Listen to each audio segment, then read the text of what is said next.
ఓం నమ శివాయ శంభో శంకర హర హర మహాదేవ. ఈ పెద్ద శివలింగాన్ని చూడగానే మీకు అర్థమైపోయి ఉంటుంది ఈరోజు ఎక్కడో ఒక ప్రత్యేకమైన విశేషమైన స్థలానికి మనం అందరం వెళ్తున్నాం అని చెప్పి మీకు అందరికీ అర్థమై ఉంటుంది. అది మరి ఏదో కాదండి, మన కర్ణాటక స్టేట్లో ఉన్న కోలార్ జిల్లాలో కమ్మసంద్ర అనే గ్రామంలో వెలిసిన కోటిలింగేశ్వర స్వామి గుడికి వెళ్తున్నాం ఈరోజు అందరం కలిసి. మరి ఆ వీడియో ఫుల్గా చూడాలంటే ఎవరు స్కిప్ చేయకుండా ఈ వీడియోని చూడాలి. చాలా అంటే చాలా విశేషాలు తెలుస్తాయి, అలాగే చాలా సమాచారంతో కూడిన వీడియో ఇది. ఈ చారిత్రాత్మకమైన పుణ్యక్షేత్రాన్ని దర్శించుకోవడానికి ఎక్కడెక్కడి నుంచో వస్తారు ఈ ప్లేస్కి, ఈ ప్రదేశానికి. మరి మనమైతే ఈరోజు బెంగళూరు నుంచి బయలుదేరుతున్నాం అనమాట. ఇక్కడ నుంచి ఆల్మోస్ట్ మనకి దగ్గర 200 కిలోమీటర్ల దూరంలో ఉందన్నమాట. మేమైతే కార్లో బయలుదేరిపోయాము. అలాగే మనకి వైట్ ఫీల్డ్ నుంచి అయితే బస్సులు, ట్రైన్లు కూడా అవైలబిలిటీ ఉన్నాయి ఈ కోలార్ డిస్ట్రిక్ట్ రావడానికి, గుడికి వెళ్ళడానికి. మేము ఆంధ్రదే వెళ్తున్నప్పుడు మాకు ఒక క్యాబేజీ పంట కనబడింది అనమాట. దిగాము చూద్దామని చెప్పి, ఫొటోస్ అయితే తీయించుకోవడానికి చాలా బాగుంది ఇక్కడ లొకేషను. సో ఒకసారి అలా దిగి లోపలికి వెళ్ళి చూద్దాం రండి, క్యాబేజ్ పంట ఎంతవరకు వచ్చింది ఏంటి అన్ని లోపలికి వెళ్ళి చూద్దాం రండి. ఇటు సైడ్ అంతా క్యాబేజ్ పంటలు ఎక్కువ వేశారనమాట. ఇంకా 15 రోజులు పడుతుంది అట్ట కాయ రావడానికి. ప్రస్తుతానికైతే ఆకులు మాత్రమే ఉన్నాయి. ఇది కాయలాగా అవ్వడానికి మనకి ఇంకా 15 రోజులు పడుతుందట. మీదేనా తోట? అవ్వ వాళ్ళదండి తోట. తెలుగా కన్నడనా? తెలుగా కన్నడ ఏం మాట్లాడతారా? అన్ని మాట్లాడతారంట. బహుభాషా కోవిద్రాలు అనమాట అవ్వ. తెలుగు వస్తుందట, కన్నడ కూడా వస్తుంది. కన్నడ వల్ల మీరు తెలుగు ఆంధ్రనా? ఇక్కడ సెటిల్ అయిపోయారు. మిమ్మల్ని ఈ ఊరికి ఇచ్చారా? మీ అత్తూరు ఊరా ఇది? అత్తూరు ఇదే. ఇది ఇది క్యాబేజ్ కాలీఫ్లవరా తోట? క్యాబేజ్ తోటనా ఇది? కోస అంటారు కదా, హూకోసు గడ్డకోసు. హూకోసు అంటే కాలీఫ్లవర్, గడ్డకోసు అంటే క్యాబేజీ. క్యాబేజ్ పంట అంతా వెళ్దానంట. అవు బాగా మాట్లాడించింది నన్ను. టిఫిన్ తిన్నావా, నాస్తా అయిందా, ఏ ఊరు అన్ని అడిగింది అనమాట. వచ్చేస్తావు బెంగళూరు? తీసుకెళ్ళిపోతాను. వచ్చేస్తారండి బెంగళూరు. అక్కడ ఒక అవ్వ ఉంది, ఇద్దరు ఉన్నారు. ముగ్గురున్నారా? ఇంకేమైతే మస్తు కొడుకున్నాడు. సూపర్, బెంగళూరు వస్తూ ఉంటారనమాట అందరికి. ఈ తోట అంతా అవ్వదంట. భలే సరదాగా ఉంది వీళ్ళతో మాట్లాడడం. బెంగళూరు తీసుకెళ్తే వచ్చేస్తానని చెప్తుంది అవ్వ. నాకైతే భలే సంతోషంగా ఉంది వీళ్ళతో మాట్లాడించడం. వీళ్ళకంతా పల్లెటూరు వాతావరణము, ఈ తోటలు అంతా ఎంత బాగుందో ఇక్కడ. చాలా అంటే చాలా బాగుంది. ఇప్పుడైతే మనం కోలార్ దగ్గరికి వచ్చామండి. ఈ ఆర్చ్ ఉంది కదా, ఈ ఆర్చ్లోంచి మనం కొంచెం ముందుకెళ్తే గుడి వచ్చేస్తుంది. ఇంకో ద్వారం ఉంది, అది కూడా దాటి వెళ్ళిపోతే మనం గుడిలోకి లోపలికి వెళ్ళిపోవచ్చు అనమాట.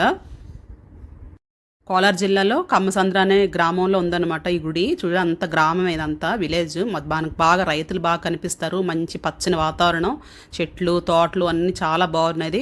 ఇంకో ద్వారం కూడా వచ్చింది ఇక్కడ. వచ్చాం. ఇంకా కార్లో వెళ్ళడానికి కూడా రోడ్ అంతా బాగుందండి. మన ఓన్ వెహికల్ మీద వెళ్ళడానికి కూడా చాలా బాగుంది. ఒక్క దగ్గర కొంచెం రోడ్డు గతుకులుగా ఉంది, కానీ మిగతాదంతా కూడా రోడ్డు మనకి జర్నీ చేయడానికి కంఫర్ట్గా ఉంది. ఏం ప్రాబ్లం ఏం లేదు. మేము ఇది రెండోసారి వెళ్ళడము కోట్లింగాల గుడికి. ఇదివరకు ఒక 15 ఏళ్ల క్రితం వెళ్ళాం అనమాట, బెంగళూరు వచ్చిన కొత్తల్లో. మళ్ళీ ఇప్పుడు వెళ్తున్నాం మా అమ్మని తీసుకొని.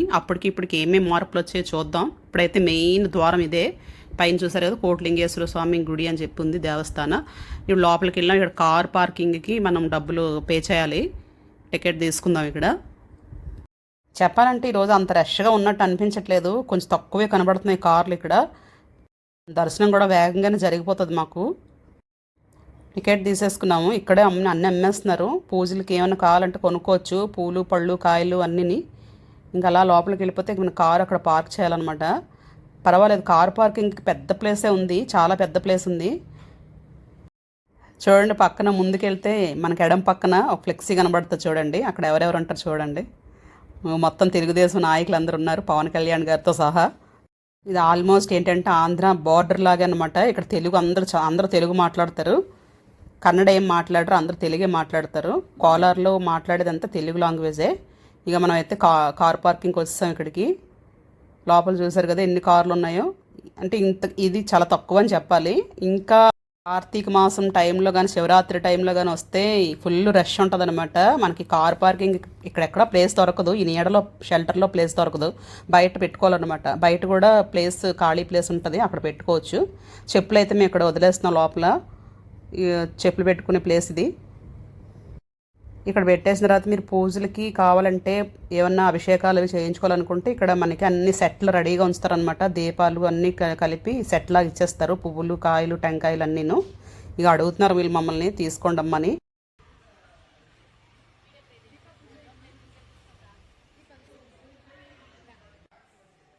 ఇక్కడ లోపలికి వెళ్ళాలంటే టికెట్ 20 రూపాయలు పర్ హెడ్. ఇక మనకి ఇక్కడ నుంచి స్టార్ట్ అయిపోతాయి.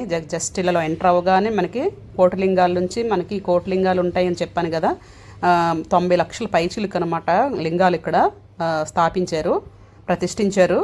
ఇవన్నీ మనకి ఇక్కడ నుంచి కనిపిస్తాయి. ఇంకా అలా వెళ్తున్న కొద్దీ మీకు ప్రతి గట్టు మీద ప్రతి మెట్టు మీద శివలింగాలను చూస్తూ ఉంటారనమాట. అన్ని కోటిలింగాలు అంటే మాటలండి. ఎవరమైనా సరే ఇక్కడ లింగ ప్రతిష్టం చేయాలనుకుంటే కనుక మనం వాళ్ళకి ఫీజు చెల్లించాలి. డబ్బులు కట్టి ఎంత అవుతుందో ఒక లింగానికి పే చేసి ఇక్కడ కావాలంటే మనం ఆ రుసుము చెల్లించి ఇక్కడ మనం కూడా శివలింగ ప్రతిష్టాపన చేసుకోవచ్చు అనమాట. మనకి అలా ఏమైనా కోరికలు ఉండి ఏమైనా మనం మొక్కుకోనో ఏదంటే అనుకోనో మనసులో అనుకోనో కావాలంటే ఇలాగా ఇక్కడ శివలింగాన్ని ప్రతిష్ఠించుకోవచ్చు. అలా ప్రతిష్ఠించినవి ఇవన్నీ ఈ కోటిలింగాలు కూడా. ఇక్కడ కోటిలింగేశ్వరుడు ఇక్కడ వెలిసిన తర్వాత ఇక్కడ ఒక్కొక్కరు అలాగా లింగాలు తీసుకొచ్చి ప్రతిష్టాపన చేయడం వల్ల ఇక్కడ ఈ కోటిలింగాలు ఇన్ని లింగాలు ఇక్కడ కూడుకున్నాయన్నమాట. ఇక్కడ 95 లక్షలకు పైగా ఉన్నాయన్నమాట లింగాలు. నిజంగా ఇక్కడ ఒళ్ళు పరవశించిపోద్దండి. రాగానే ఇలా అడుగు పెట్టగానే ఒళ్ళు పులకించిపోద్ది అనమాట. మనకి 2 కళ్ళు సరిపోవు చూడటానికి. ఎటు చూసినా మీకు లింగాలే. ఇక్కడ మూల విరాట్ మనకి ప్రతిష్ఠించబడి ఉంటుందండి ఈ గుడిలోని. ఇలాంటి గుడులు ఇక్కడ 3 ఉంటాయి. ఇక్కడ మొదట మనకు కనిపించేది ఏంటంటే బ్రహ్మ విష్ణు మహేశ్వరులు, అలాగే శివపార్వతులు, మహావిష్ణువు, శ్రీలక్ష్మీదేవి కలిపి ఈ ముగ్గురివి కలిపి ఈ గుడిలో ఉంటాయండి. ఫస్ట్ మనకి ఎంటర్ అవ్వగానే మనకు వచ్చే మొదటి గుడి ఇదన్నమాట. దీని తర్వాత మనకి అసలైన కోటిలింగేశ్వరుడ స్వామి విగ్రహం ఉంటుంది ఆ నెక్స్ట్ గుడిలో. ఈ గుళ్ళన్నీ ఖచ్చితంగా మనం దర్శించుకొనే వెళ్తాం ముందుకి. ఆ రకంగా దీన్ని వాళ్ళు అరేంజ్ చేయడం జరిగింది. దీన్ని ఏది కూడా మనం తప్పించుకొని వెళ్ళడానికి అవ్వదు. మొత్తం అన్నీ కూడా ఒకదానితో లింక్ అయి ఉంటాయి. చూసారు కదా లింగాలు ప్రతి దగ్గర కూడా ఇలాగ చక్కగా నీట్గా పేరుస్తారండి. లింగాలు అంటే ఎక్కడ పడితే అక్కడ పెట్టేరు. ప్రతి దానికి కూడా ఒక గట్టు మీదే ఉంటుంది తప్ప నేల మీద ఎలా పడితే అలా పెట్టరండి. అన్నిటికీ కూడా చక్కగా కిందన ఒక బేస్మెంట్ ఉంటుంది, అందు మీద మాత్రమే లింగాన్ని పెడతారు. చూసారు కదా పైన గోపురం ఎంత బాగుందో. మీరు మనసులో ఏదైనా కోరుకొని ఇక్కడ పూజలు చేయించుకొని వెళ్ళొచ్చు, చాలా మంచి జరుగుతుంది.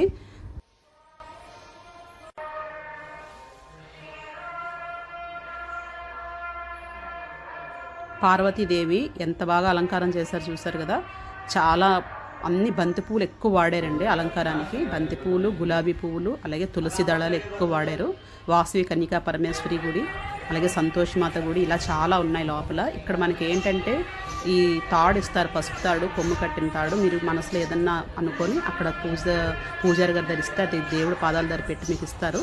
దాన్ని తీసుకెళ్ళి ఇక్కడ చెట్టు ఉంది, ఆ చెట్టుకి మనం కట్టియాలన్నమాట. దీన్ని తీసుకెళ్ళి ఇక ఇక్కడ వీళ్ళకి పిల్లలు లేరట, వీళ్ళేమో చూడండి బుట్టల్లా ఉన్నాయి కదా ఉయ్యాలలాగా, అలాంటిది తీసుకున్నారనమాట. పిల్లలు లేని వాళ్ళు దాన్ని కడతారట.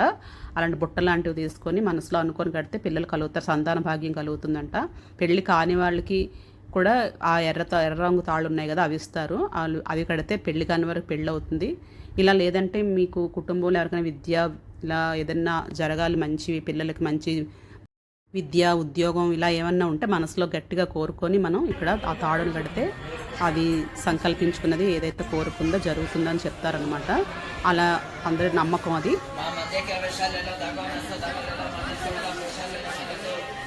ರೀ ಅದೇನು ಅದು ಮರ ಏನದು ಹೆಸರು? నాగలింగ. ఆ చెట్టు పేరు నాగలింగ గుడి అంట, నాగలింగం గుడి. మాకైతే ఇక లోపల పూజ చేసి కొబ్బరికాయ పువ్వులు ఇచ్చారండి పంతులు గారు. లోపల మేము కొంచెం అర్చన చేయించుకుంటే ఈ కొబ్బరికాయ పువ్వులు ఇచ్చారనమాట ప్రసాదము. మనం ఇక్కడ నుంచి గుళ్ళో ముందుకెళ్తూ చూద్దాము ఏమేమి ఉన్నాయి ఇంకా లోపల అని చెప్పేసి. ఇక్కడ అన్నీ మనకు మామూలుగా గుడులు ఉంటాయి. ఫస్ట్ ఎంట్రన్స్లో వెళ్ళంగానే మనకు అన్ని 3 గుళ్ళు ఉంటాయి అన్నమాట. ఈ గుళ్ళను దాటుకొని దర్శనం చేసుకొని పూజలు కావాలంటే పూజలు కూడా చేయించుకొని అంతా అయిన తర్వాత ఇప్పుడు అసలైన ప్లేస్కి వెళ్తాము. ఇది దాటుకొని వెళ్ళిన తర్వాత మనకి ఇక్కడ ఫుల్ ఇంకా మొత్తం అంతా పరిచినట్టు ఉంటాయన్నమాట లింగాలు. ఎటు చూసినా సరే అసలు ఒక అద్భుతమైన ప్రదేశం అండి ఇది. ఒళ్ళు పులకరించిపోయి మీకు గూజ్ బంప్స్ వస్తాయన్నమాట చూడంగానే. అసలు 2 కళ్ళు చాలవు అసలు. నిజంగా మీ మన కళ్ళలో ఉన్న పాపం అంతా పోతుంది అనమాట. చూసారు కదా ఎంత పెద్ద శివలింగాన్ని ఇక్కడ ఏర్పాటు చేశారో. ఈ శివలింగం అంటే ఇన్ని చిన్న చిన్న లింగాల మధ్యన ఈ నందీశ్వరుడు ఇది ఆకాశంలో ఉన్నట్లే ఉంది. ఆకాశంలో ఉన్నట్టు అంత హైట్కి పెట్టారనమాట. అలాగే శివలింగం ఇవి ప్రపంచంలోనే అతి పెద్ద శివలింగం, అతి పెద్ద నంది అన్నమాట. ముఖ్యంగా శివలింగం మాత్రం అతి పెద్దదన్నమాట. ఈ శివలింగము కోటిలింగాల దగ్గరే ఉంటుంది. ఇది మీకు ఇక్కడే చూడగలరు, మీరు ఇక్కడే దర్శనం చేసుకోగలరు. ఇలాంటి పుణ్యక్షేత్రం దర్శించుకోవాలంటే నిజంగా మనకి రాసి పెట్టి ఉండాలి. ఎప్పుడైనా మీకు కుదిరితే గనక అవకాశం ఉంటే రాగలిగితే గనక ఈ కోలార్ జిల్లాలో, కర్ణాటక రాష్ట్రంలో కోలార్ జిల్లాలో ఈ గ్రామంలో, ఈ కమ్మసంద్ర గ్రామంలో ఈ గుడి ఉందండి. మీకు ఏమాత్రం అవకాశం ఉన్నా సరే మిస్ చేసుకోకండి. తప్పకుండా రండి ఈ గుడికి. చాలా అంటే చాలా బాగుంటుంది. మాటల్లో చెప్పడం కాదు, మీరు వచ్చి కళ్ళారా చూసి దర్శించుకుంటే ఆ ఆనందమే వేరన్నమాట. మనం గుడిలో శివలింగాన్ని చూస్తాము, కానీ ఇలా ఓపెన్ ప్లేస్లోని ఇంత ఆ త్రిశూలం చూడండి. ఆ శివలింగానికి ఎదురుగా త్రిశూలము ఇవన్నీ చూస్తుంటే నిజంగా ఎంత మనకి ఒకలాంటి గొగురుపాటు వస్తుంది అనమాట. ఒళ్ళంతా మనకి రోమాలు ఎక్కపొడుచుకుంటే అంటారు కదా, అలా ఉంటుంది అనమాట. ఇంకా అమ్మ అయితే చాలా హ్యాపీ ఫీల్ అయిపోయింది ఈ ప్లేస్ తీసుకొచ్చినందుకు. మా అమ్మ ఆ శివలింగానికి ఎదురుగానే నందీశ్వరుడు అనమాట. ఇది కరెక్ట్గా ఆపోజిట్లో ఉంటుంది అనమాట. ఇవన్నీ వాస్తు ప్రకారం వాళ్ళు ఇక్కడ స్థాపన చేయడం జరిగింది. చూసారు కదా, నా చుట్టూతో లింగాల మధ్యలో మేము ఉన్నాం అనమాట. ఇన్ని లింగాలు ఉన్నాయి చూడండి. ఇంక ఇవి కాకుండా ఇంకా ఉన్నాయి ముందుకెళ్తే. ఇదంతా దాటుకొని అవతలకు కూడా వెళ్తాం తర్వాత, అది కూడా చూపిస్తాను. చూసారు కదా ఎన్ని లింగాలంటే ఇంతలాగా మనం ఎక్కడ చూడలేం కదండి. 1,000,000 లింగాలు అంటే మాటలా చెప్పండి. ఇంకా అసలు ఇంకా మాట్లాడడానికి ఏం లేదనమాట. ఇంకా కళ్ళతో చూడటమే. మనకి ఎంత అయితే అంతా కూడా కళ్ళతో చూసి ఆస్వాదించాలన్నమాట ఈ ఆనందాన్ని.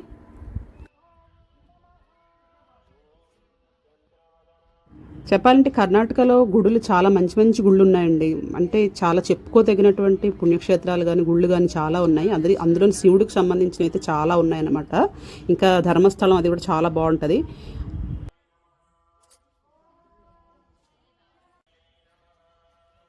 ఇప్పుడు మీరు చూస్తున్న ఈ శివలింగం ఇందాక మీరు చూసింది కాదండి, ముందర చూసారు కదా, అది కాదు. ఇది మళ్ళీ పక్కనే అనమాట. అలాగే సేమ్ అదే శివలింగాన్ని మళ్ళీ ఎదురుగా మళ్ళీ నందీశ్వరుణ్ణి, ఇక్కడ మళ్ళీ ఏనుగులు కూడా ఉంటాయి మనకి.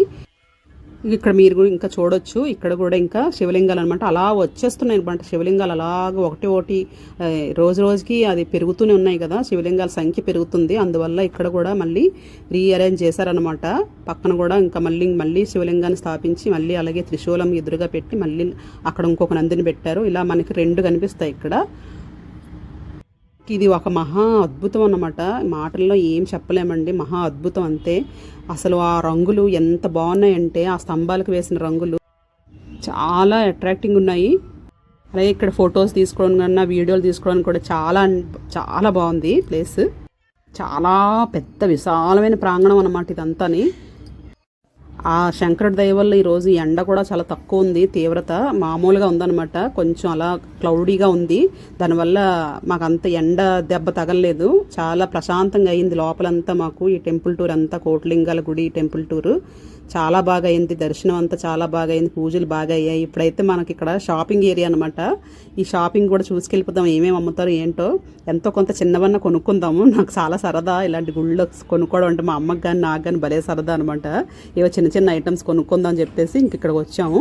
ఇక్కడ మనకి అన్ని రకాల స్ఫటిక శివలింగాలు, అలాగే చిన్న చిన్న లింగాలు, మామూలుగా శివుడివి, ఇంకా ఆదియోగివి అన్నీ అనమాట. చిన్న చిన్న అన్ని విగ్రహాల్లాగా ఉన్నాయి. ఎవరికైనా కావాలంటే కొనుక్కోవచ్చు. అంత బాగున్నాయి. ఎవరికైనా గిఫ్ట్గా ఇవ్వాలన్నా పట్టుకెళ్ళాలన్నా చిన్న చిన్నవి చాలా బాగున్నాయి. 100 రూపాయల్లో కూడా ఉన్నాయన్నమాట. గాజులు భలేగా ఉన్నాయండి ఇక్కడ. నాకు ఎంత ముచ్చటేసింది అంటే గాజులు చూడగానే నాకు అసలు ఆగదు. ఇంకా కొనుక్కునేదాకా ఆగలేదు. 100 రూపాయలంట 4 గాజులు, స్టోన్ బ్యాంగిల్స్ చాలా బాగున్నాయి. డిజైన్స్ చాలా బాగున్నాయి. కొత్త కొత్త మంచి కలర్స్ ఉన్నాయి చూడండి. కలర్స్ ఎంత బాగున్నాయో. చీపే కదా, 100 రూపాయలకి 4 అంటే మరీ ఇంతేం కాస్ట్ ఏం కాదు, స్టోన్స్ కాబట్టి. ఇంకా మా అమ్మ అయితే ఎన్ని పూజలకు సంబంధించినవి కొనుక్కుంది. తను. ఇంకా అలాగే అక్కాలకి ఏదో ఇవ్వడానికి చిన్న చిన్నవి కొనుక్కుందాం అనమాట. నేనైతే ఈ పూజ బుట్ట ఉంది కదా, పళ్ళు అవి పెట్టుకునే బుట్ట, అదో బుట్ట తీసుకున్నాను. జర్మన్ సిల్వర్లా ఉంటుంది అనమాట. బాగుంటాయి అవి, పూజలు అప్పుడు పెట్టుకోవడానికి చాలా బాగుంటుంది. వెలగా వరలక్ష్మి దేవి పండుగ అన్నీ వస్తున్నాయి కదా అని చెప్పి అలాంటివి కొనుక్కున్నాను నేను. ఇక్కడతో మా టెంపుల్ టూర్ అయిపోయిందండి, కోట్లింగాల స్వామి గుడి టెంపుల్ టూరు. మీకు ఈ వీడియో నచ్చే ఉంటుంది. నచ్చితే లైక్ చేయండి, షేర్ చేయండి, నా ఛానల్ సబ్స్క్రైబ్ చేసుకోండి. Thank you.